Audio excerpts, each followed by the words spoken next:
Hi guys, today we shall start with the Immortals of Meluha Chapter 2. Please refer to the description below to find the link for the first chapter. Enjoy the read. The Immortals of Meluha Chapter 2 Land of Pure Life. Dwaj, the governor of Kashmir, wanted to broadcast to the entire world that the Neelkanth had appeared in his capital city, not in the other frontier towns like Takshashila, Karachapa, or Lothal. His Srinagar. But the bird courier had arrived almost immediately from the Meluhan capital, Devagiri, the abode of the gods. The orders were crystal clear.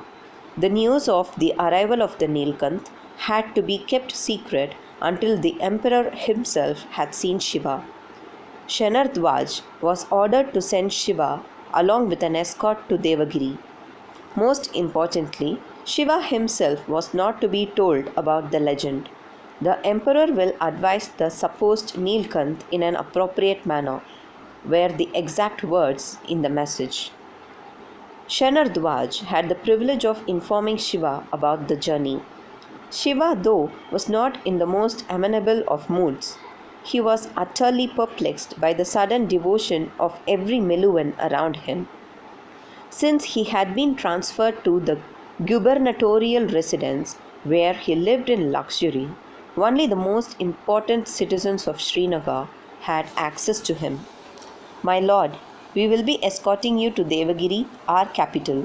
It is a few weeks' journey from here," said Dwaj as he struggled to bend his enormous and muscular frame lower than he ever had.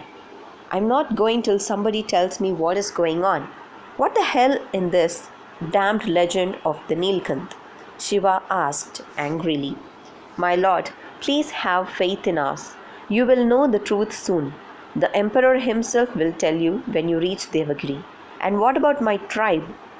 They will be given lands right here in Kashmir, my lord. All the resources that they need to lead a comfortable life will be provided for." "Are they being held hostage?" "Oh no, my lord," said a visibly disturbed Dwaj. "They are your tribe, my lord. If I had my way, they would live like nobility for the rest of their lives. But the laws cannot be broken, my lord, not even for you. We can only give them what had been promised. In the course of time, my lord, you can decide to change the laws you feel necessary. Then we could certainly accommodate them anywhere." "Please, my lord," pleaded Nandi, "have faith in us.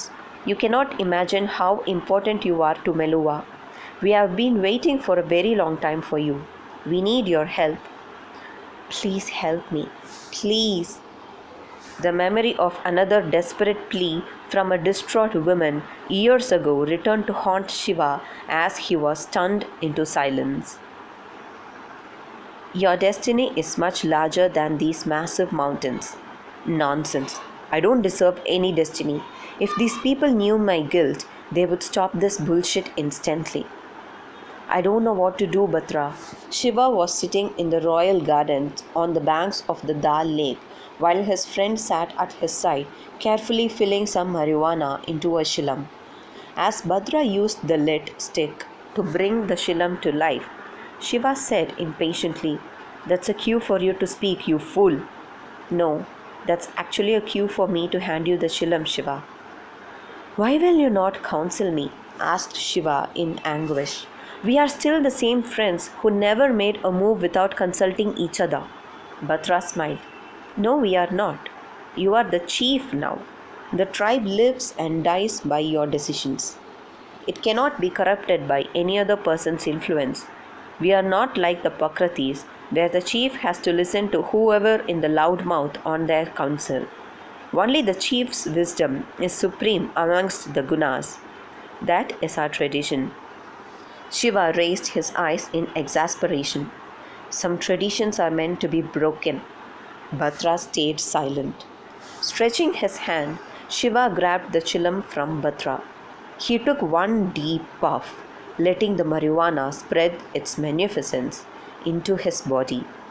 "I've heard just one line about the legend of the Neelkanth," said Bhadra. Apparently, Meluha is in deep trouble and only the Neelkanth can save him. But I can't seem to see any trouble out here. Everything seems perfect. If they want to see real trouble, we should take them to our land. Batra laughed slightly. But what is it about the blue throat that makes them believe you can save them? Damned if I know. They are so much more advanced than us. And yet they worship me like I am some god, just because of this blessed blue throat. I think their medicines are magical though. Have you noticed that the hump on my back has reduced a little bit? Yes, it has. Their doctors are seriously gifted. You know their doctors are called Brahmins? Like Ayurveda? Asked Shiva, passing the chilam back to Bhadra. Yes, but the Brahmins don't just cure people. They are also teachers, lawyers, priests, basically any intellectual profession. Talented people, sniffed Shiva. That's not all, said Bhadra, in between a long inhalation. They have a concept of specialization. So, in addition to the Brahmins, they have a group called Kshatriyas, who are the warriors and rulers. Even the women can be Kshatriyas. Really? They allow women into their army. Well, apparently there aren't too many female Kshatriyas, but yes, they are allowed into the army. No wonder they are in trouble. The friends laughed loudly at the strange ways of the Meluhans. Bhadra took another puff from the chilam before continuing his story. And then they have Vaishyas, who are craftsmen, traders, and business people. And finally the Shudras, who are the farmers and workers. And one caste cannot do another caste's job. Hang on, said Shiva.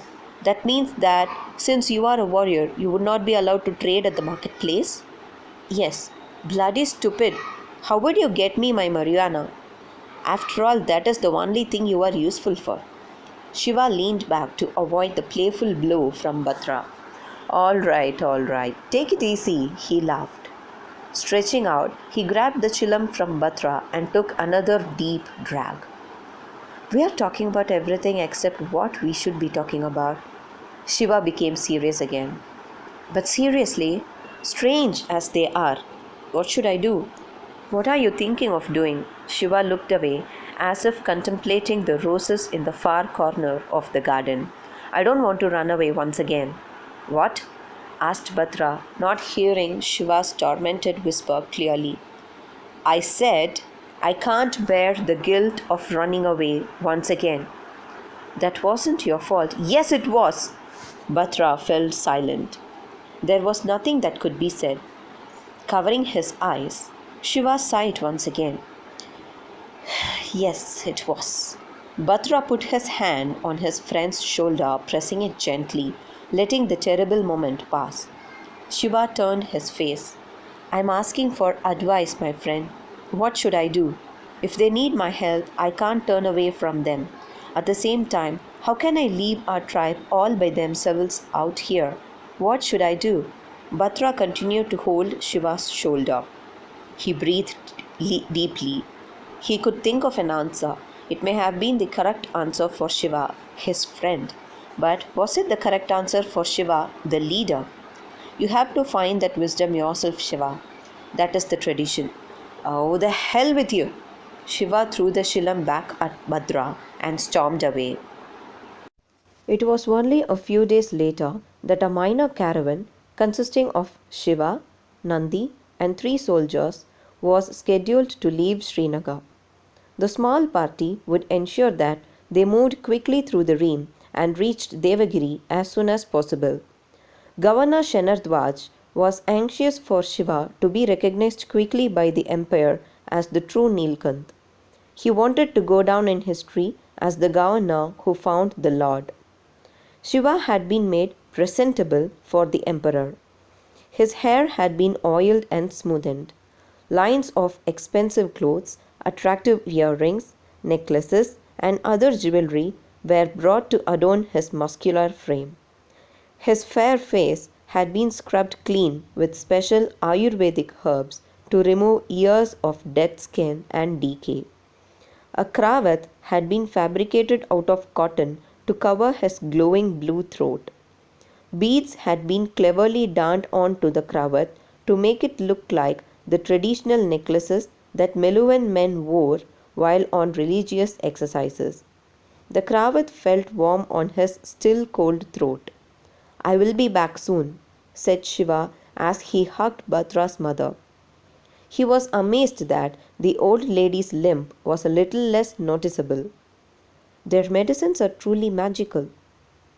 As a morose Bhadra looked at him, Shiva whispered, "Take care of the tribe.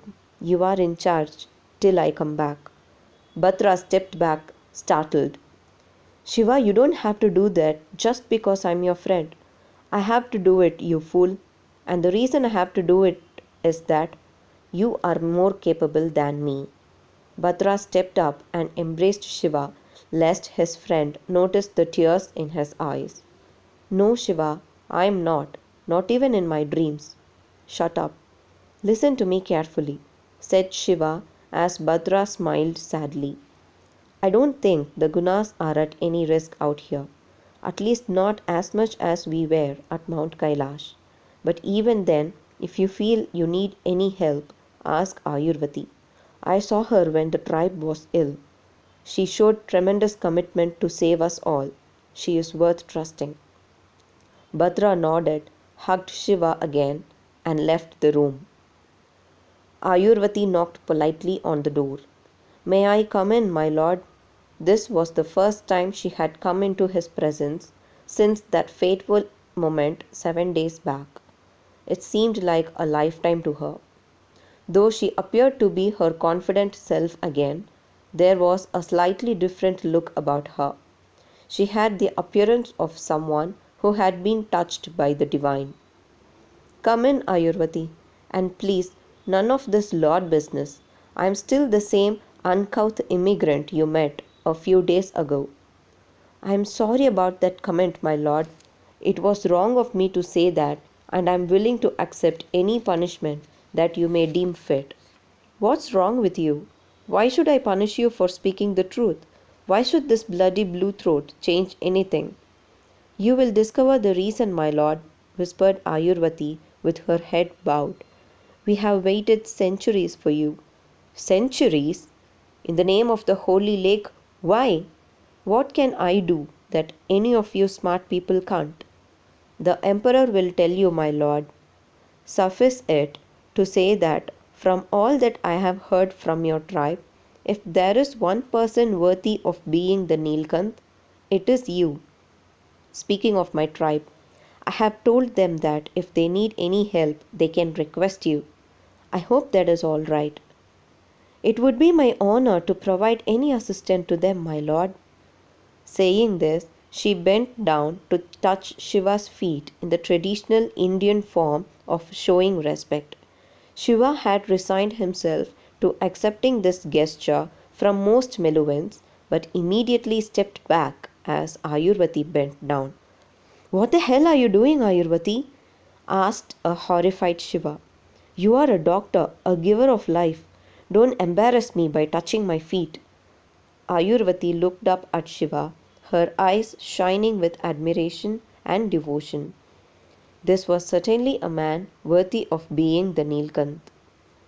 Nandi entered Shiva's room carrying a saffron cloth with the word Ram stamped across every inch of it. He requested Shiva to wrap it around his shoulders. As Shiva complied, Nandi muttered a quick, short prayer for a safe journey to Devagiri. "Our horses wait outside, my lord. We can leave when you are ready," said Nandi. "Nandi," said an exasperated Shiva. "How many times must I tell you? My name is Shiva. I am your friend, not your lord." "Oh no, my lord," gasped Nandi. "You are the Neelkanth. You are the lord. How can I take your name?"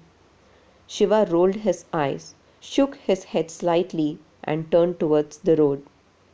"I give up. Can we leave now?" "Of course, my lord."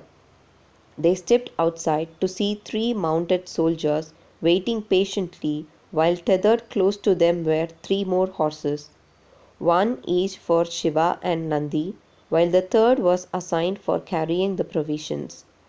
The well-organized Meluhan Empire had rest houses and provision stores spread across all major travel routes. As long as there were enough provisions for just one day, a traveller carrying Meluhan coins could comfortably keep buying fresh provisions to last a journey of months. Nandi's horse had been tethered next to a small platform. The platform had steps leading up to it from the other side. Clearly, this was convenient infrastructure for obese riders who found it a little cumbersome to climb onto a horse.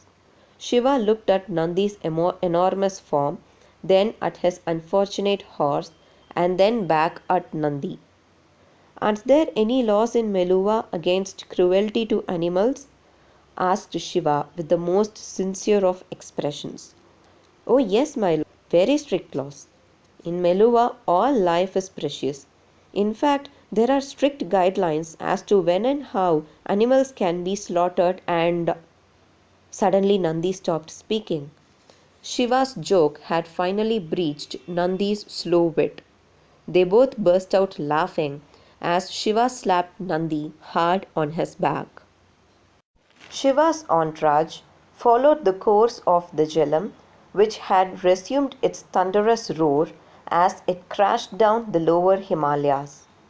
Once on the magnificent flat plains, the turbulent river calmed down once again and flowed smoothly on, smooth enough for the group to get on one of the many public transport barges to sail quickly down to the town of Brihateshpuram.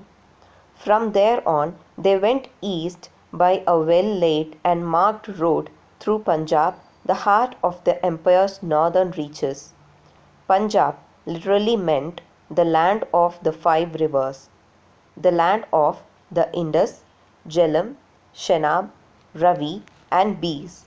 The four eastern rivers aspired to grasp the grand Indus, which flowed farthest to the west.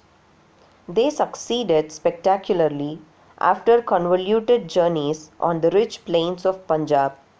The Indus itself found comfort and succor in the enormous, all-embracing ocean. The mystery of the ocean's final destination, though, was yet to be unravelled. "What is Ram?" enquired Shiva as he looked down at the word covering every inch of his saffron cloth.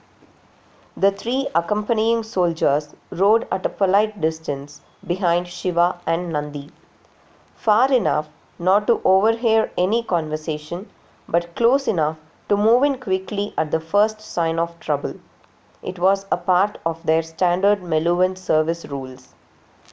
"Lord Ram was the emperor who established our way of life, my lord," replied Nandi. "He lived around 1200 years ago.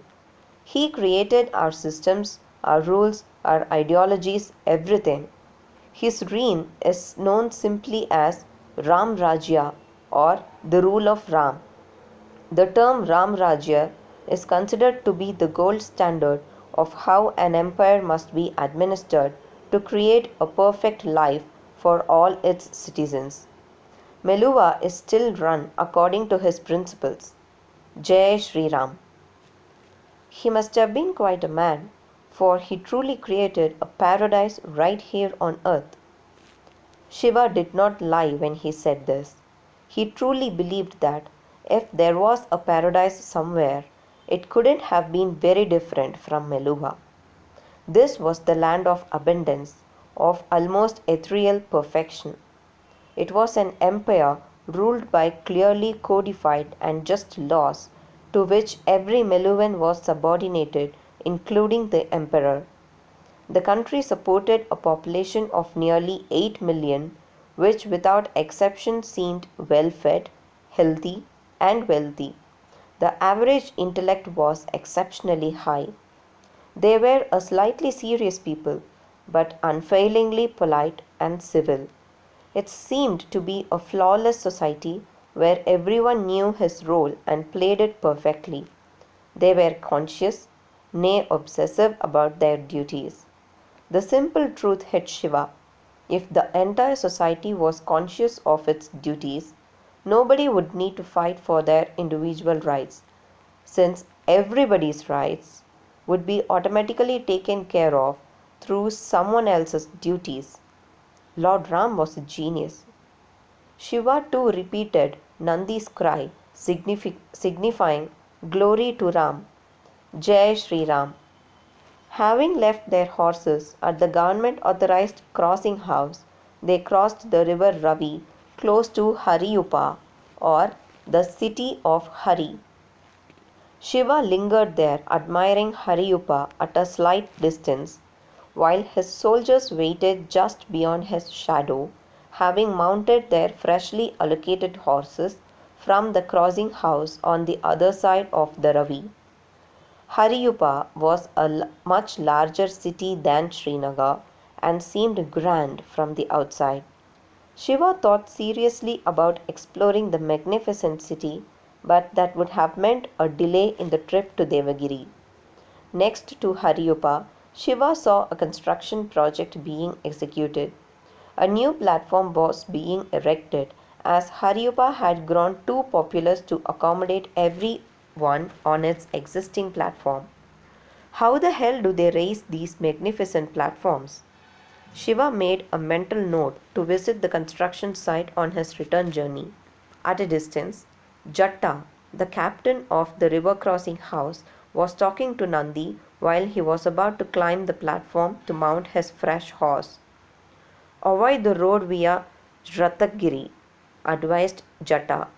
There was a terrorist attack there last night. All the Brahmins were killed and the village temple was destroyed. The terrorists escaped as usual before any backup soldiers could arrive.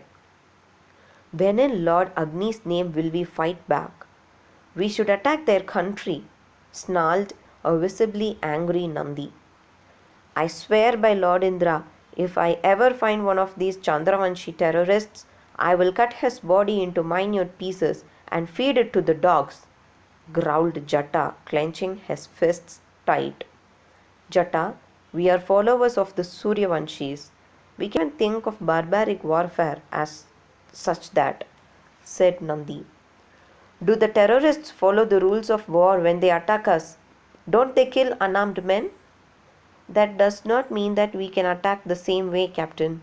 We are Meluhans, said Nandi, shaking his head. Jatta did not counter Nandi.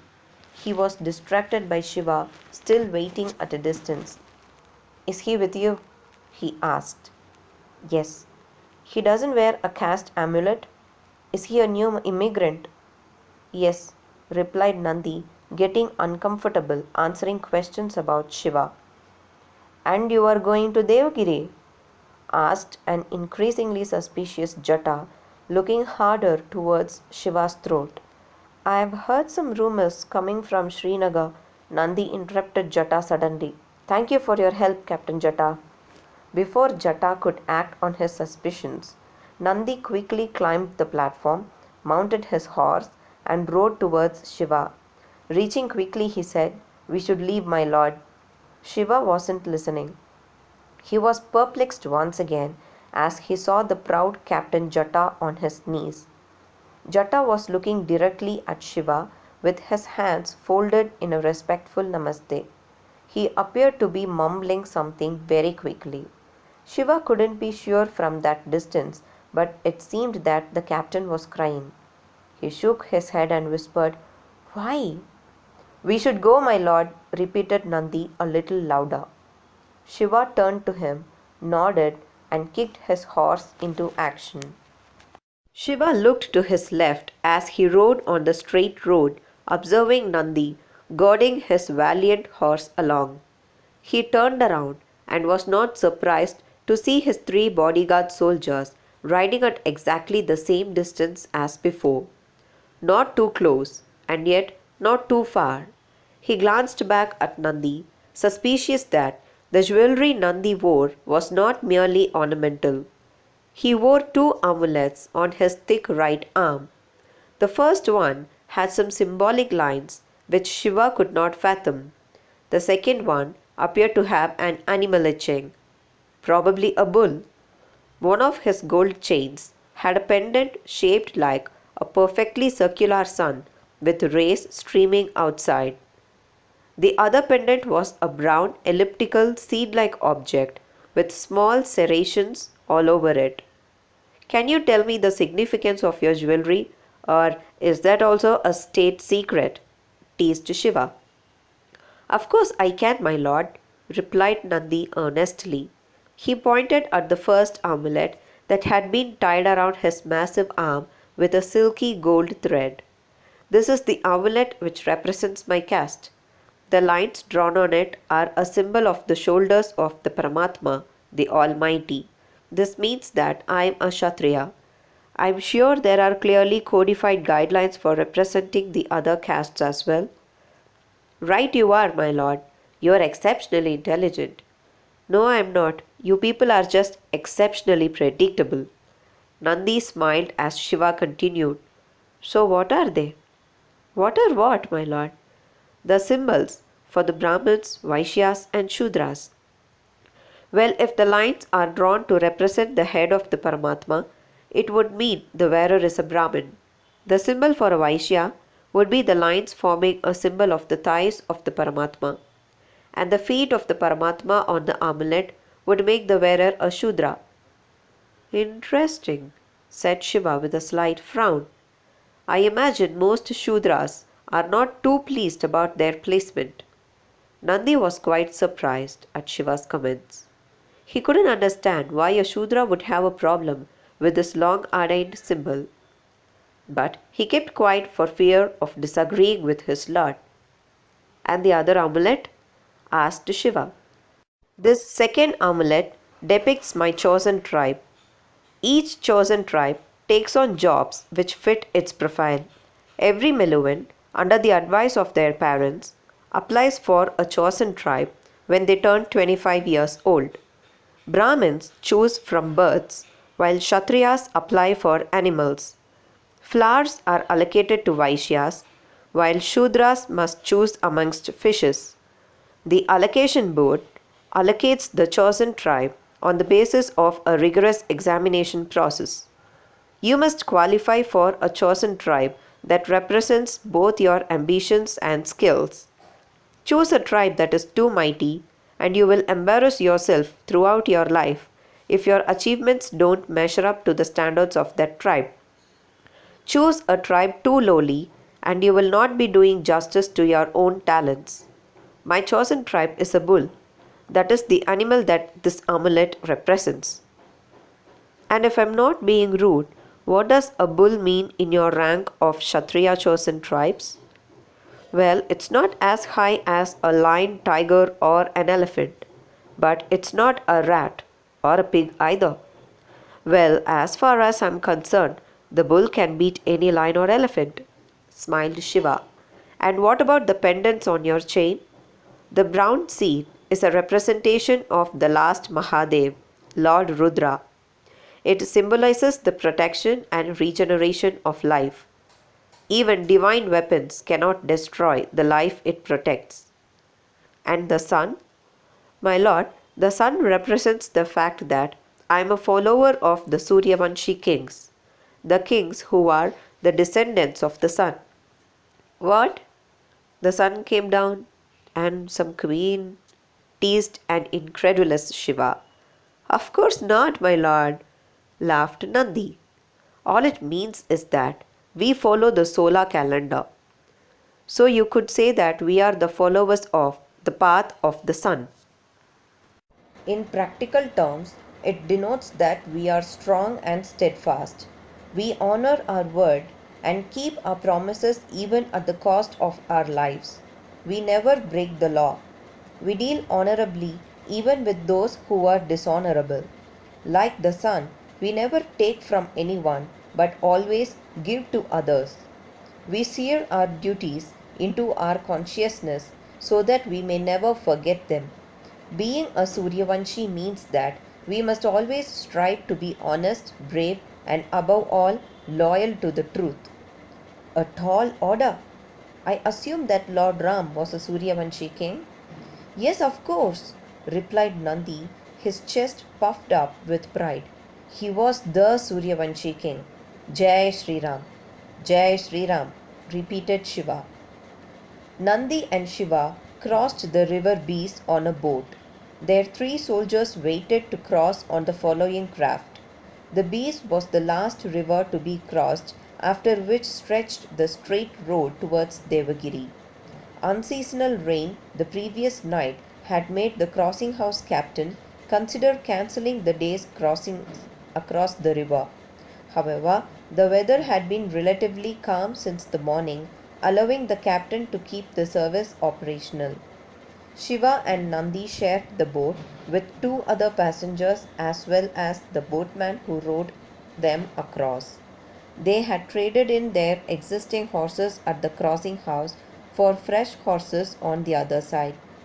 They were a short distance from the opposite bank when a sudden burst of torrential rain came down from the heavens. The winds took on a sudden ferocity. The boatman made a valiant effort to row quickly across, but the boat tossed violently as it surrendered to the elements. Nandi stretched to tell Shiva to stay low for safety, but he did not do it gently enough. His considerable weight caused the boat to list dangerously, and he fell overboard. The boatman tried to steady the boat with his rowers to save the other passengers. Even as he did so, he had the presence of mind to pull out his conch and blow an emergency call to the crossing house on the other side. The other 2 passengers should have jumped overboard to save Nandi, but his massive build made them hesitate. They knew that if they tried to save him, they would most likely drown. Shiva felt no such hesitation as he quickly tossed aside his angavastram, pulled off his shoes, and dived into the turbulent river. Shiva swam with powerful strokes and quickly reached a rapidly drowning Nandi. He had to use all of his considerable strength to pull Nandi to the surface. In spite of being buoyed by the water, Nandi weighed significantly more than what any normal man would. It was fortunate that Shiva felt stronger than ever since the first night at the Srinagar immigration camp. Shiva positioned himself behind Nandi and wrapped one arm around his chest. He used his other arm to swim to the bank. Nandi's weight made it very exhausting work, but Shiva was able to tow the Meluhan captain to the shore soon as the emergency staff from the crossing house came rapidly towards them. Shiva helped them drag Nandi's limp body onto the land. He was unconscious. The emergency staff then began a strange procedure. One of them started pressing Nandi's chest in a quick rhythmic motion to the count of 5.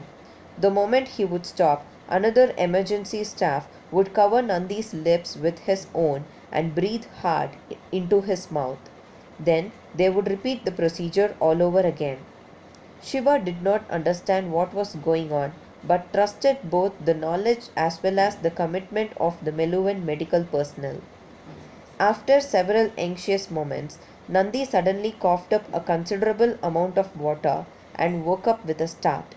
At first, he was disoriented, but he quickly regained his wits and turned abruptly towards Shiva, screeching, "My lord, why did you jump in after me? Your life is too precious. You must never risk it for me." A surprised Shiva supported Nandi's back and whispered calmly, "You need to relax, my friend." Agreeing with Shiva, the medical staff quickly placed Nandi on a stretcher to carry him into the rest house that was attached to the crossing house. The other boat passengers were looking at Shiva with increasing curiosity. They knew that the fat man was a relatively senior Suryavanshi soldier, judging by his amulets. Yet he called this fair, caste unmarked man his lord. Strange, but all that mattered was that the soldier was safe. They dispersed as Shiva followed the medical staff into the rest house.